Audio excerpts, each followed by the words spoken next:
muuqaalkan waxaan rabaa inaan idinkula wadaago madaxweyne Trump oo Turkiga ka sheegay in xabad joojintii iyo heshiiskii isfahamka ee Iiraan kala dhaxeeyay uu hadda dhammaaday kadib markii shalay maraakiib maraysay marinka Hormuz ay Iiraan duqeysay Mareykankuna xalay si adag uu u duqeeyay gudaha wadanka Iiraanna sidoo kale ay ka soo jawaabto saldhigyada Mareykanku uu ku leeyahay Bahrain iyo Kuwait ay si adag waliba u duqeysay.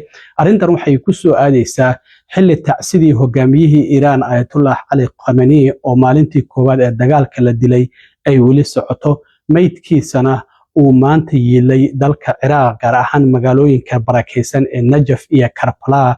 Dadka Shiicada ah ee ku sugan ay sagootinayeen, berrina la filayo in la aaso. Arrintaasi ayaan idinla wadaagayaa, iyo Mareykanka oo sidoo kale mar kale cunaqabatayn dib u saaray shidaalka ay Iiraan ka iibinaysay caalamka, iyadoo weliba heshiiskii isfahamkana arrintaasi qayb ay ka ahayd. Iiraanna waa ay cambaaraysay.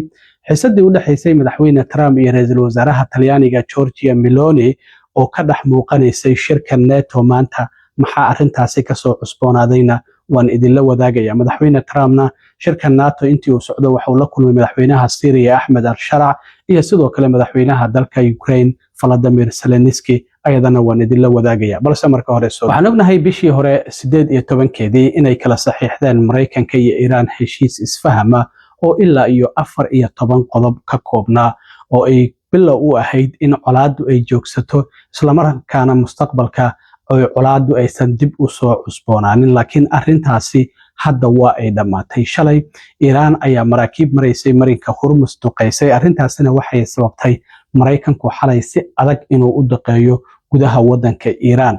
Madaxweyne Trump Ankara Turkiga ayuu ku sugan yahay, shirka wadamada isbahaysiga NATO ayuuna ka qayb galaya. Haddaba isagoo shir jaraa'id ay si wadajir u qabanayeen isaga iyo xogayaha guud ee isbahaysiga NATO Mark Rutte ayaa Trump waxa wax laga weydiiyey xabad joojintii kala dhaxaysay Iiraan iyo heshiiskii isfahamka in uu dhammaaday.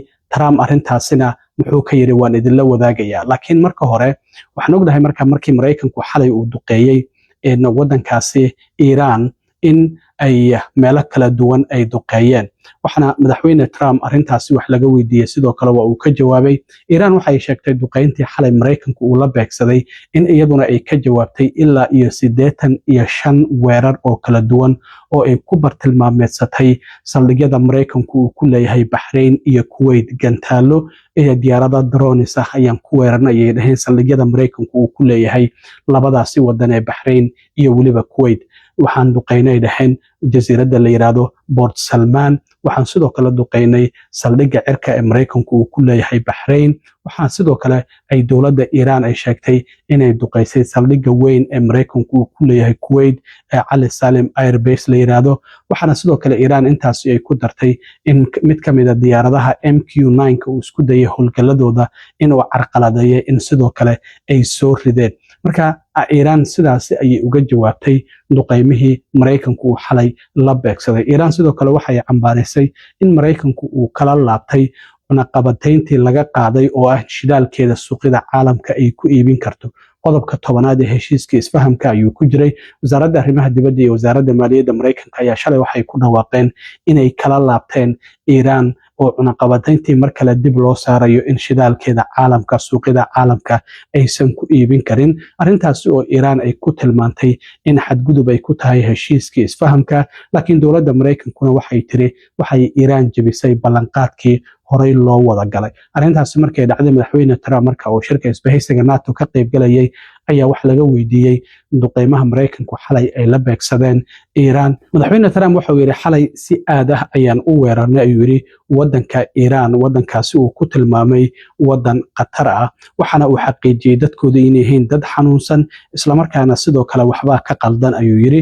waxaan siinay yiri 7 si ay tacsida hogaamiyahooda ay u aastaan. waxaan ognahay maanta sidoo kale Najaf iyo Karbala in meydkiisa uu yiilo kumanaan qof ay isku soo baxeen, sida sawiradan aad ka arkaysaan, oo dadka Shiicada ah oo iyagu sagootinayay hogaamiyahoodii maalintii koobaad ee dagaalka 28 bishii February ee sanadkan la dilay waxaana la filayaa maalinta beriyaha in lagu aaso magaalada Mashhad ee wadanka Iran marka madaxweyne Trump wuxuu yiri toddobaad ayaan siinay si ay tacsidooda iyo aaskooda ay u sameystaan laakiin waxay bilaabeen inay gantaalo ku soo tuuraan maraakiibta maalnimadii shalay ahayd sidaas darteed wuxuu yiri si aadaha ayaa u duqeynay wuxuu yiri 20 jeer ka badan sida ay noo duqeeyeen ayaan u duqeynay marka wuxuu yiri hal mar markayna soo duqeeyaan inaguna 20 mar ayaan duqeynaynay waxaan u sheegay yiri haddii aad wax nagu soo tuurtaan oo wax nagu dhufataan inaguna waan ka soo jawaabaynaa ayaan horay u iri wuxuu yiri waa ciyaartooy wasaqa sida isagu hadalkiisa u dhigay wuxuu yiri in muddo ah aniga xitaa waa ay bartilmaameedsanayeen liiskooda qofka koobaad ayaa ahay oo ay bartilmaameedsanayeen waana dad khiyaano badan ayuu yiri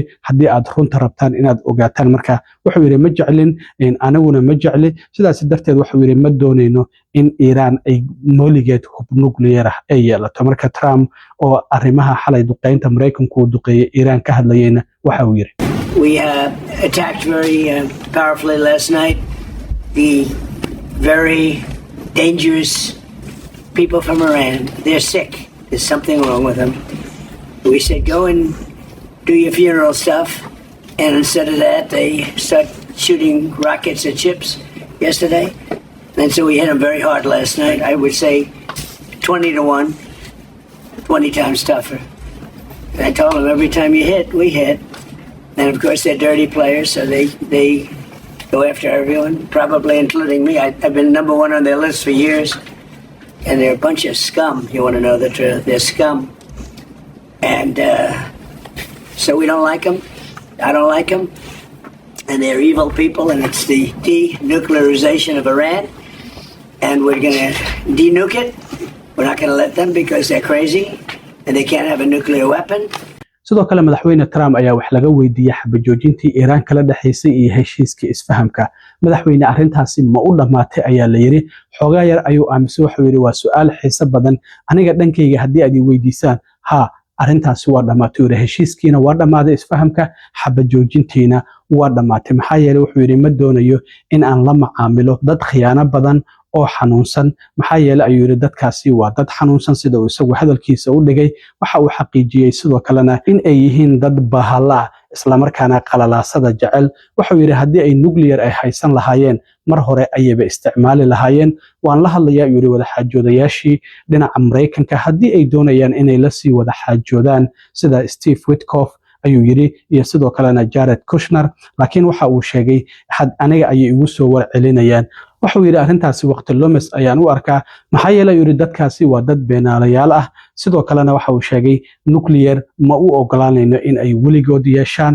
waxa uu yiri markasta oo aan wada hadalno banaanka ay u soo baxayaan warbaahinta ay la hadlayaan waxayna leeyihiin waxyaabahaasi waxba kama jiraan marka waxa uu yiri dadkan waxba ka qaldan sidaas darteed waxa uu yiri aniga xaggayga haddii aad weydiisaan xabajoojintiina waa ay dhamaatay heshiiskii isfahamkana sidoo kale waa uu dhamaaday haddaba waa kan madaxweyne Trump oo arrintaasi mar kale ka hadlay Is the ceasefire done? Is the MOU dead? It's a very interesting question. To me, I think it's over. I don't want to deal with them anymore. They're scum. You know what scum is? They're scum. They're sick people. They're led by sick people. And they're vicious, violent people. And if they had a nuclear weapon, they'd use it. As far as I'm concerned, it's over. I'll speak to our negotiators. They want to negotiate. They're good people. Steve Witkoff, Jared Kushner. But they have to come back to me. As far as I'm concerned, it's just a waste of time dealing with them. They're liars. We make a deal. Everyone's agreed. No nuclear weapon. We make a deal. They go outside, talk to the press. They say, we never even talked about it. There's something wrong with them. As far as I'm concerned, it's over. dhinaca kale madaxweyne Trump intii uu socday shirka isbahaysiga NATO waxa uu la kulmay madaxweynaha wadanka Syria Ahmed al-Shara waxana uu amaanay isbedelka uu sameeyay muddadii uu xilka hayay waxa uu sheegay wadankaasi inuu ahaa wadan fiican oo dad injineera iyo dhaqaatiira ay ka iman jireen waxa uu sheegay laakiin hadda inuu soo kabanayo madaxweyne Trump waxa uu sheegay inuu ku dadaalayo sidii wadankaasi Syria uga saari lahaa liiska wadamada taageera argagixisada dhinaca kale Trump waxa uu weli ku adkaatay in uu heshiis kala dhaxdhigo wadamada Ruushka iyo Ukraine madaxweynaha Ukraine Volodymyr Zelensky ayuu sidoo kale la kulmay waxana uu sheegay xiriirka isaga labadooda ka dhaxeeya hadda inuu soo wanaagsanaanayo. waxaan ognahay hadda ka hor aqalka cad in ay dood kulul ay ku dhex martay. madaxweyne Trump intii uusan Mareykanka ka bixin waxa uu qadka telefoonka 1 saac iyo bar kula hadlay madaxweynaha wadanka Ruushka Vladimir Putin, waxaana uu sheegay in uu weli raadinayo xal la kala dhex dhigo labada wadan. arrintaasi uu sheegay in ay weli ay adag tahay. dhinaca kale khilaafka u dhaxeeya madaxweynaha Mareykanka Donald J Trump iyo ra'iisul wasaaraha wadanka Talyaaniga Giorgia Meloni ayaa maanta waxa uu ka dhex muuqanayay shirka isbahaysiga NATO.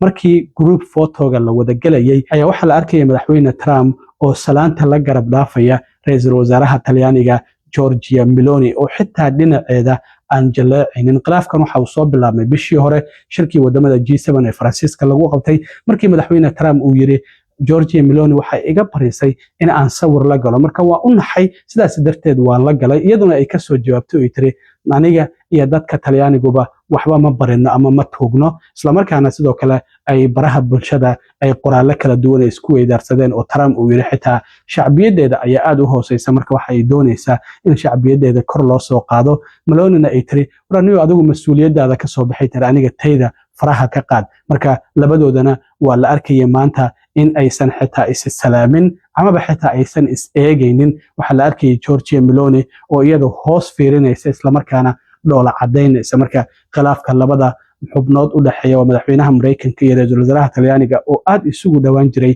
maanta si aad ah ayaa looga dareemayo uga dhex muuqday shirka isbahaysiga NATO. waan arki doonaa arrintan Mareykanka iyo Iran xiisadu hadda meel xun ayay maraysaa. in dagaalkii uu dib u bilaabmo ayaana qarku u saaran tahay. sicirkii shidaalka sare ayuu u kacay ilaa iyo $72 ayaa hadda foostadii ay maraysaa. suuqyada saamiyada hoos u dhac weyn ayaa ku yimid maxaa yeelay dhammaanba arrimahaasi siyaasadda ayay ku xiran yihiin. haddii xaaladdu mar kale la dejiyo iyo haddii cirka isku sii shareerto waan arki doonaa.